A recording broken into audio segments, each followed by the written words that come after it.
फ्रिंग width हो गया था यंग्स के एक्सपेरिमेंट में, है ना।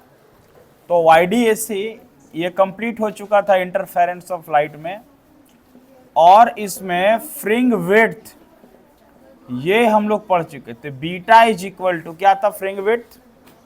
Beta is equal to lambda D by D, यही ना था। Beta is equal to fringe width का formula lambda D by D. तो अब यहां से हम लोग ये स्मॉल डी और क्या क्या था बताओ, क्या क्या फॉर्मूला आ चुका था? स्मॉल डी नीचे होगा, यहां ध्यान देना, इसको सेट कर ले पहले हम।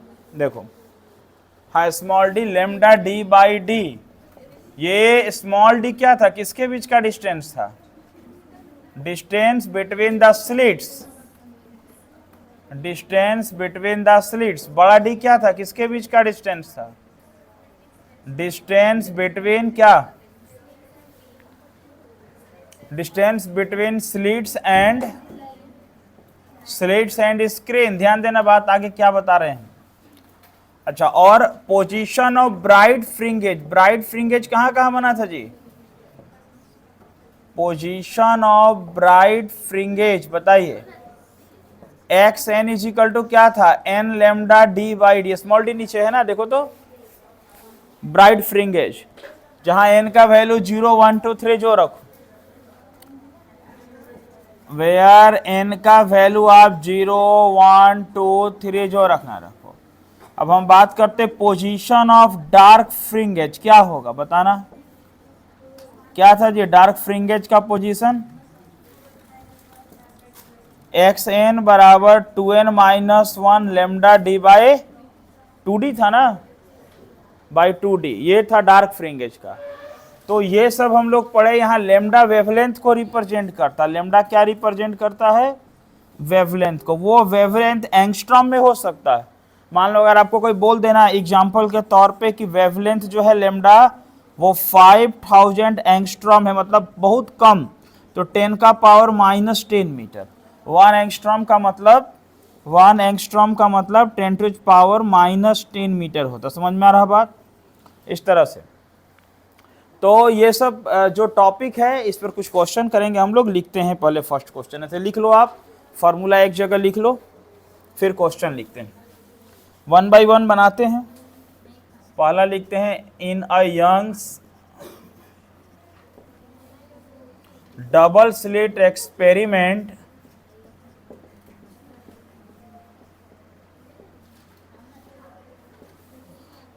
The distance between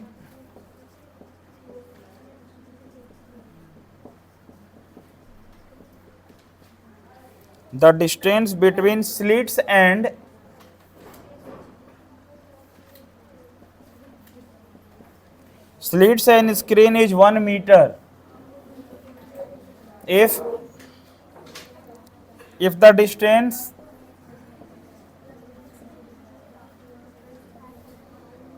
distance between the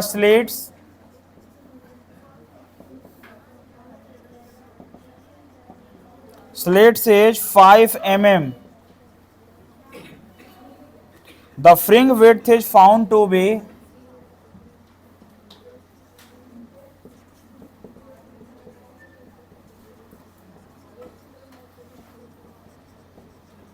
the fringe width is found to be 0.1 mm.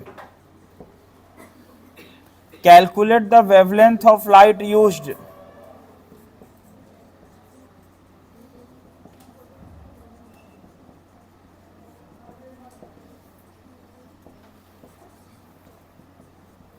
ठीक है, लिखो, इसको बनाओ।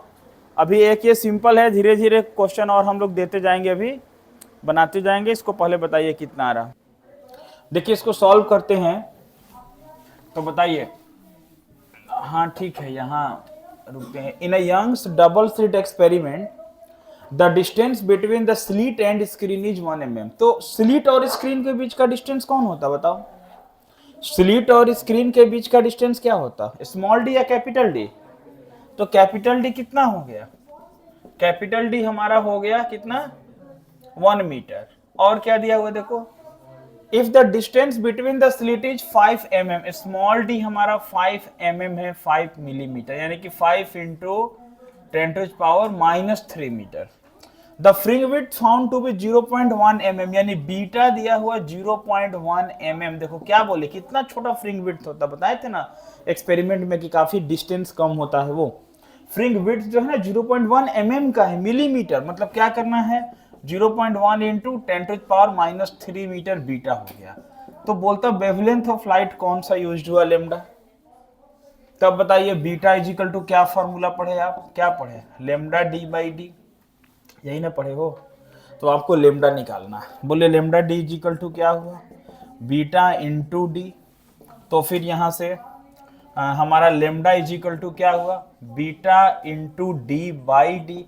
बीटा तुम्हारा 0.1 इंटू 10⁻³ स्मॉल डी तुम्हारा कितना है देख लो, वो है 5 इंटू 10⁻³ बाई कैपिटल डी क्या है, तो कैपिटल डी है 1 मीटर। सॉल्व करिए, देखिए कितना लेमडा डी आ रहा, देखो तो आप देखो कितना आ रहा। हाँ बिल्कुल, यहां से एक पॉइंट है जीरो नीचे, ये 5 इंटू 10⁻³ -6, और एक इसका फिर माइनस में चला जाएगा -7 मीटर। अब आप इतना लिख सकते हो, सोचो आप इतना आंसर छोड़ सकते हो, लेकिन क्या बोले जनरली एंगस्ट्रॉम में इसका हम कन्वर्सन करते हैं, तो इसको क्या कर सकते हैं, देखो इसको बाबू ऐसे लिख सकते हैं 5000 इंटू 10⁻⁻10 मीटर। लिखने में कोई दिक्कत है, अरे 10⁻⁻10 है, 3 जीरो चला गया, 10⁻7 ही बचेगा, बचेगा ना। तो 10⁻10 में अगर हम लिखते कन्वर्ट करते हैं तो हम बोल सकते हैं लेमडा आ गया 5000 एंगस्ट्रॉम, ये आंसर हो गया। तो कभी कभी इस तरीके का आंसर दिया रहता है, नोट करिए। ठीक है,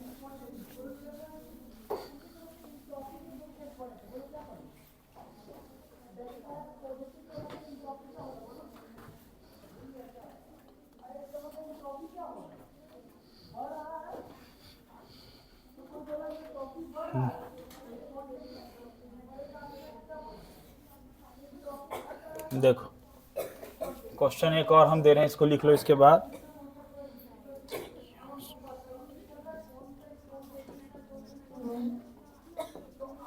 इन Young's double slit experiment,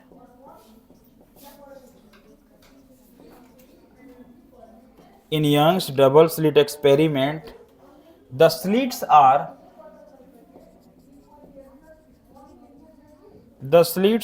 0.03 centimeter apart, and the screen is 1.5 meter away. The distance between the central fringage, the distance between the central fringage and fourth bright fringage, fourth bright fringage is 1 centimeter. 1 centimeter. Find the wavelength of light used.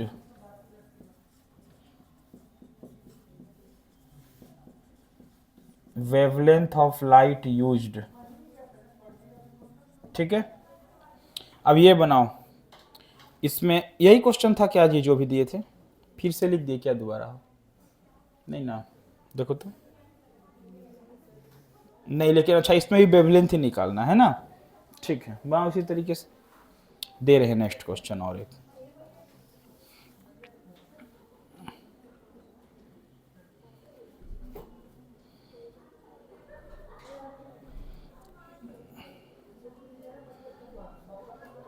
ठीक है, अब एक देते हैं और, इसमें लिखो इसको पहले।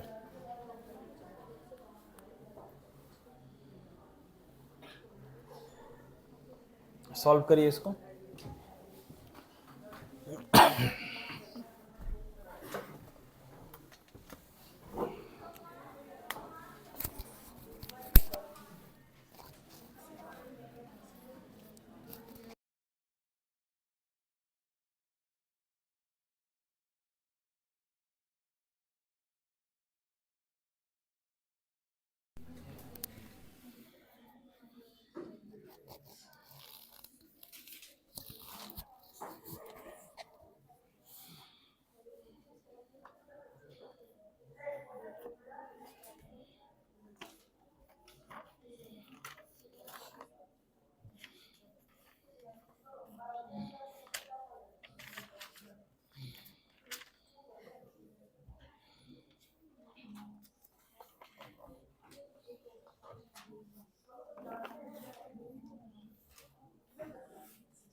बनाइए, इसको बनाओ, एक लिखते हैं और इधर।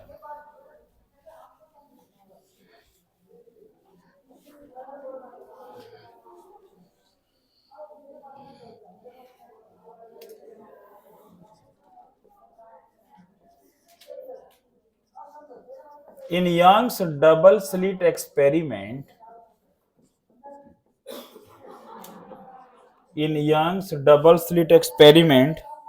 while using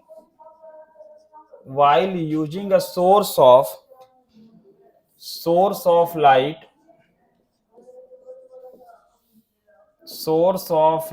of wavelength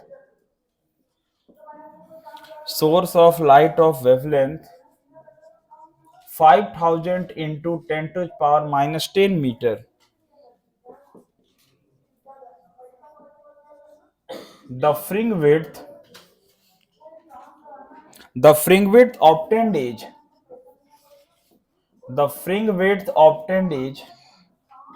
0.6 centimeter. If the distance between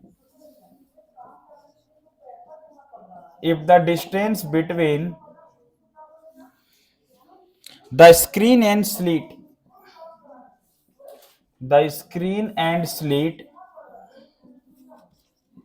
is reduced to half, what should be the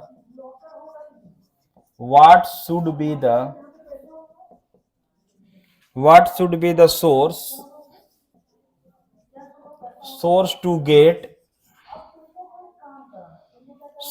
get fringage 0.003 meter wide,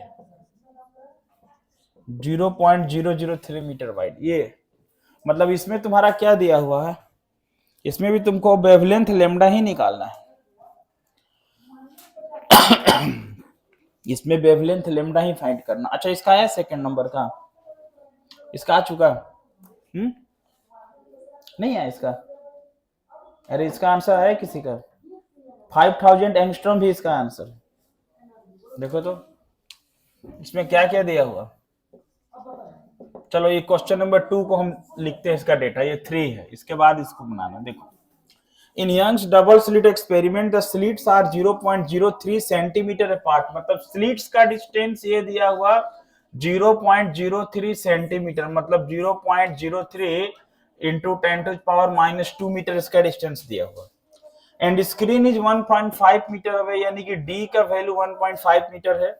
distance between the central fringes and fourth bright fringes 1, समझ रहे हो बात को? Central fringes and fourth bright फ्रिंगेज। अच्छा, fourth bright फ्रिंगेज, central मतलब 0 ओ वाला point था maxima, वहां से फोर्थ ब्राइट फ्रिंगेज यानी x4 दिया हुआ, x4 दिया 1 सेंटीमीटर। मतलब कहने का मतलब है x n बराबर क्या है, n lambda d by D, यही है ना? अरे डी छोटा डी नीचे है ना, तो फोर्थ ब्राइट फ्रिंगेज मतलब n का वैल्यू 4, तो x4 का वैल्यू दिया हुआ तुम्हारा कितना, 1 सेंटीमीटर। सोचो x4 का वैल्यू 1 सेंटीमीटर, मतलब x4 का value 10 to the power minus 2 metre. अब x4 का वैल्यू क्या होगा, 4 lambda D by d, 4 lambda D by d x4 का वैल्यू। अब x4 का वैल्यू 10 का पावर माइनस 2, 4 लेमडा आपको निकालना है, कैपिटल डी आपका 1.5 और स्मॉल डी आपका दिया हुआ 0.03 इंटू 10 का पावर माइनस 2। अब यहां से सॉल्व करके लेमडा निकालो कितना आता है, समझ गया ना? इसलिए फोर्थ ब्राइट फ्रिंगेज x4 वो वैल्यू दिया हुआ। ठीक है, इसको लिखो, फिर उसका लिखते हैं।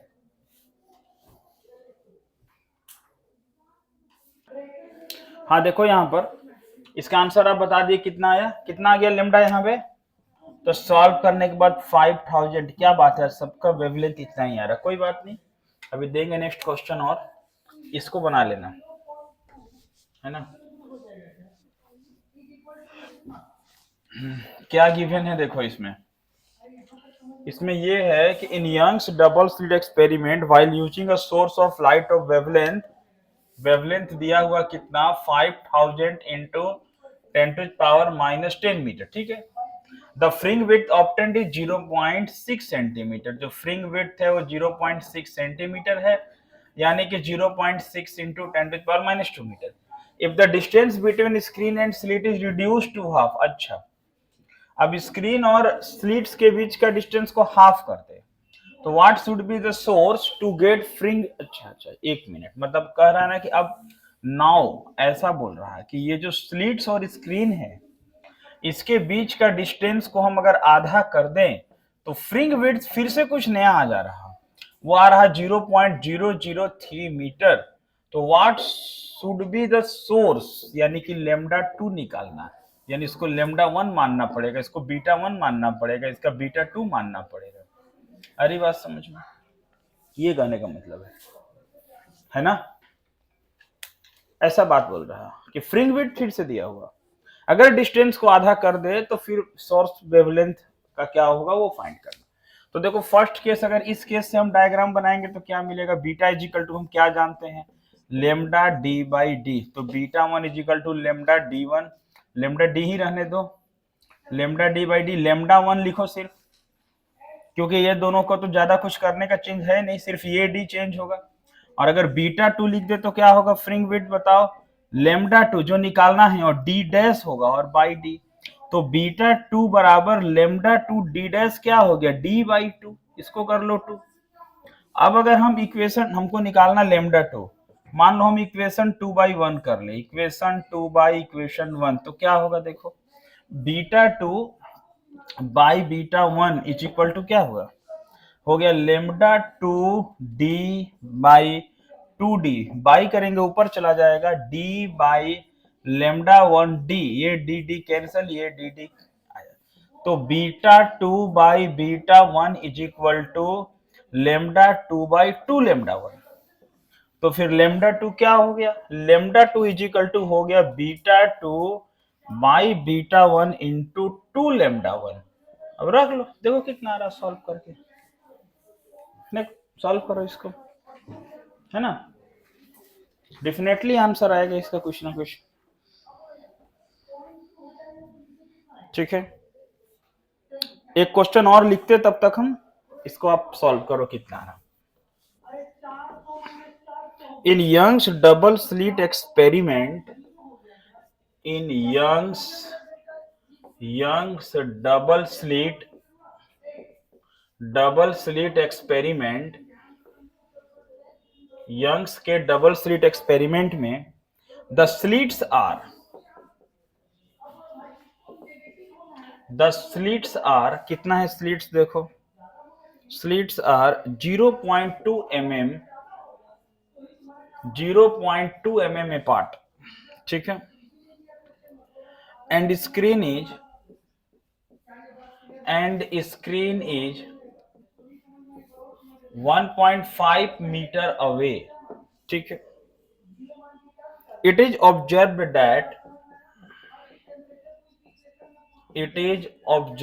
दैट, क्या ऑब्जर्वेशन हो रहा है देखिए, observed that the distance between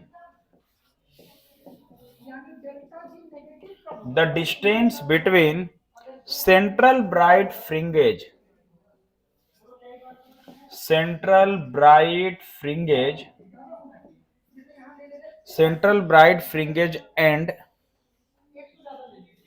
and fourth dark fringage, bright नहीं डार्क बोल रहा है इस बार, 1.8 centimetre, find the wavelength of light used,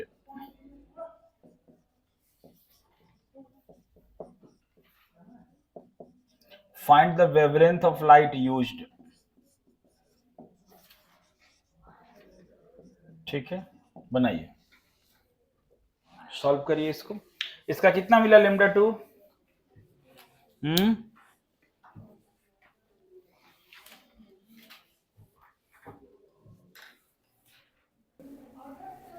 देखो इसका आंसर है, ध्यान देना, इसका आंसर है 6.86 इंटू 10⁻⁻7 मीटर आएगा। ठीक है, समझ गए? देखो एक बात समझ लो यहां पर, अगर हम लोग यंग्स के एपरेटस को पूरा, यंग्स का जो एपरेटस है, यंग्स डबल स्लिट एक्सपेरिमेंट जो हम लोग पढ़ रहे थे, अगर यंग्स के एपरेटस को, होल एपरेटस को, देखो if whole apparatus of Young's double slit experiment, Young's double slit experiment, ध्यान देना इस लाइन को क्या बोल रहे हैं, इज इमर्स्ड इन वाटर या लिक्विड। अगर मान लो पूरा एपरेटस को हम वाटर में इमर्स कर दे या लिक्विड में, देन वेवलेंथ क्या होगा, ध्यान देना। आपको मालूम है वेवलेंथ जो है लेमडा डैश, वो म्यू टाइम्स डिक्रीज कर जाएगा। Wavelength decreases by mu times, जो वेवलेंथ है वो म्यू टाइम्स डिक्रीज कर जाएगा। आ रही बात समझ में? वेवलेंथ डिक्रीज करेगा जितना उसका रिफ्रैक्टिव इंडेक्स का था उतना। ठीक है, तो उसका फ्रिंज विड्थ में क्या होगा, जैसे एक सिंपल क्वेश्चन दिया था कि एक यंग्स एक्सपेरिमेंट का फ्रिंज विड्थ इतना है, उसको वाटर में इमर्स कर दिए, तो बताओ उसका नया फ्रिंज विड्थ क्या होगा। तो बताओ फ्रिंज विड्थ क्या हो जाएगा, वहां से बताना। फ्रिंज विड्थ जैसे बीटा इज इक्वल टू क्या होता है, लेमडा डी बाई डी। अब अगर मान लो वाटर में इमर्ज कर दिए, तो फिर लेमडा के प्लेस में क्या होगा, बीटा डैश क्या हुआ, lambda dash D by D, बताना। तो बीटा डैश बराबर लेमडा डैश के बदले क्या हुआ, lambda by mu, lambda dash के बदले क्या हुआ, लेमडा बाई म्यू, और ये डी बाई डी। आ रहा बात समझ में? तो फिर न्यू फ्रिंज विड्थ अगर हम लोग यहां से 1 बाई म्यू को बाहर कर ले तो लेमडा डी बाई डी, और beta dash is equal to 1 by mu into beta, यानी कि जो बीटा डैश है वो बीटा बाई म्यू हो गया। समझ गए बात को? मतलब कहने का जो फ्रिंज विड्थ है वो रिफ्रैक्टिव इंडेक्स का टाइप्स में डिक्रीज कर गया। ये बात ध्यान में रखना। अब यहां से ऐसा क्वेश्चन बोल दे आपको, सपोज करो इस तरह से कोई बोल दे कि जब यंग्स एक्सपेरिमेंट का जो फ्रिंज विड्थ है वो अगर बोल दिए, सपोज करिए आपका कुछ भी बोल दे 2 mm है, ठीक है, 2 mm है, उसको हम मीटर में बदल देते हैं, 2 इंटू 10⁻³ मीटर। अब उसको इमर्स्ड कर दिए वाटर में, इमर्स्ड इन वाटर। अब वाटर में इमर्स कर दिए तो न्यू फ्रिंज विड्थ क्या हो जाएगा, यहां पे देखो ध्यान देना। अगर वाटर में इमर्स कर दिए तो new fringe width beta is equal to beta by mu, यानी उतना टाइम्स उसका डिक्रीज कर गया। आ रही बात समझ में? तो वाटर का रिफ्रैक्टिव इंडेक्स क्या होता, वाटर का रिफ्रैक्टिव इंडेक्स 4/3 यानी 1.33। तो beta dash is equal to beta by mu, मतलब 2 इंटू 10⁻³ बाई 1.33। इसको सॉल्व कर लेंगे तो यहां आंसर मिल जाएगा क्या आता। आ रही बात समझ में? तो कुछ ना कुछ आंसर मिलेगा, यानी कि ओवरऑल क्या मतलब हुआ यहां पर कि जब भी उसको हम लिक्विड में इमर्स करेंगे तो उस लिक्विड का, चाहे वो लिक्विड वाटर हो या कोई और भी हो, जितना उसका रिफ्रैक्टिव इंडेक्स होगा उतना टाइम्स उसका फ्रिंज विड्थ क्या करेगा, डिक्रीज कर जाएगा। ये एक बात आपको बताना जरूरी था। समझ में आ रहा बात ना? ठीक है, एक और पॉइंट्स बताना है कि सस्टेन्ड इंटरफेरेंस क्या होता है या परमानेंट इंटरफेरेंस क्या होता है। 2 मिनट का पॉइंट्स है, इसको नोट करो तो बताते हो, भी लिखो तो। हाँ, इसको एक बार फिर समझ लो कि यंग्स का एपरेटस जो हम लोग पढ़े थे ना, यंग्स डबल स्लिट एक्सपेरिमेंट, वो पूरा यंग्स का एपरेटस जिसमें हम लोग फ्रिंज विड्थ निकाले, अगर उसको लिक्विड में इमर्स कर दे, डुबा दे पानी में या कोई और लिक्विड में, तो क्या उसका फ्रिंज विड्थ में क्या चेंज आएगा। देखो, जब भी किसी एपरेटस को आप लिक्विड में इमर्स करेंगे तो उसका वेवलेंथ डिक्रीज करेगा। ये हम लोग स्टार्ट रे ऑप्टिक्स में पढ़े थे। तो वेवलेंथ चेंज होगा, लेमडा डैश बोले नया वेवलेंथ क्या होगा, लेमडा बाई म्यू। जो रिफ्रैक्टिव इंडेक्स जितना उस लिक्विड का होता उतना टाइम्स वेवलेंथ कम होगा। बाकी ये डी और डी में कोई फर्क नहीं पड़ने वाला, बस लेमडा में फर्क पड़ेगा। तो ये मान लो फ्रिंज विड्थ पहले से कितना था, लेमडा डी बाई डी। अभी हम लिक्विड में करेंगे तो डैश लगा दिए ताकि लिक्विड में क्या हुआ, lambda dash D by D. अब लेमडा डैश का वैल्यू क्या है, lambda by mu. Lambda dash का वैल्यू क्या है, मतलब सिर्फ ये चेंज होने वाला, ये डिक्रीज करेगा। तो इसका जो बाई म्यू था उसको बाहर कर लिए 1/μ, ये 1/μ बाहर कर लिए, तो बचा क्या, lambda D by D. Lambda D by D किसका वैल्यू है, बीटा का, यानी इसको 1 कर लेते, इसको 2, 1 का, तो beta by mu, beta फ्रिंग width. समझ रहे बात आप? ठीक है, ये डेरिवेशन आएगा नहीं आएगा अलग बात, बस समझना है कि फ्रिंग विड्थ क्या होगा, तो म्यू टाइम्स कम हो जाएगा, जितना उसका रिफ्रैक्टिव इंडेक्स है उतना टाइम्स क्या होगा, फ्रिंग विड्थ डिक्रीज कर जाएगा। ये क्यों किया, बस लेमडा का जो वैल्यू था ना उसमें हम लोग चेंज किए, लेमडा डी, यहां देखो lambda dash D, lambda dash के बदले लेमडा बाई म्यू, और ये 1/μ बाहर कर लिए, लेमडा डी बाई डी हो गया, इसको हम लोग बीटा बोलते हैं, तो बीटा बाई म्यू हो गया। समझ में आ रहा बात? अगर आपसे बोल दे कि कंडीशन फॉर सस्टेंट और परमानेंट इंटरफेरेंस ऑफ लाइट, मान लो अगर हम बोल दे कंडीशन फॉर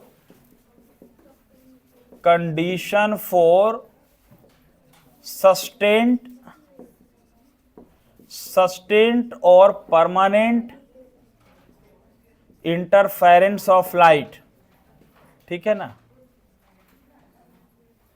तो सस्टेंट और परमानेंट इंटरफेरेंस ऑफ लाइट का क्या कंडीशन है, तो देखो टू सोर्सेस ऑफ लाइट उसको हम सस्टेंट बोलेंगे या क्या बोलते हैं इंटरफेरेंस, कब, तो पहला नंबर में ये बात होना चाहिए कि to sources of light must be coherent, एकदम कोहेरेंट होना चाहिए। आ रही बात समझ में?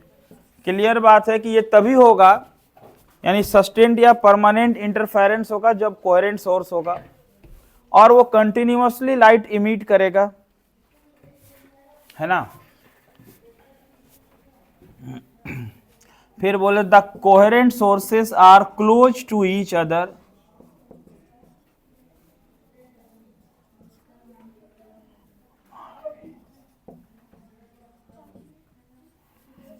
Coherent sources are close to each other, ये कोहेरेंट सोर्स क्लोज होना चाहिए, the coherent sources should be narrow,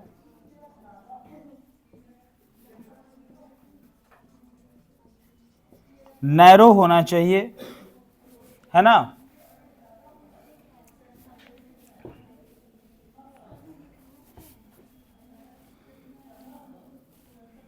The waves are continuously emitted. The waves are continuously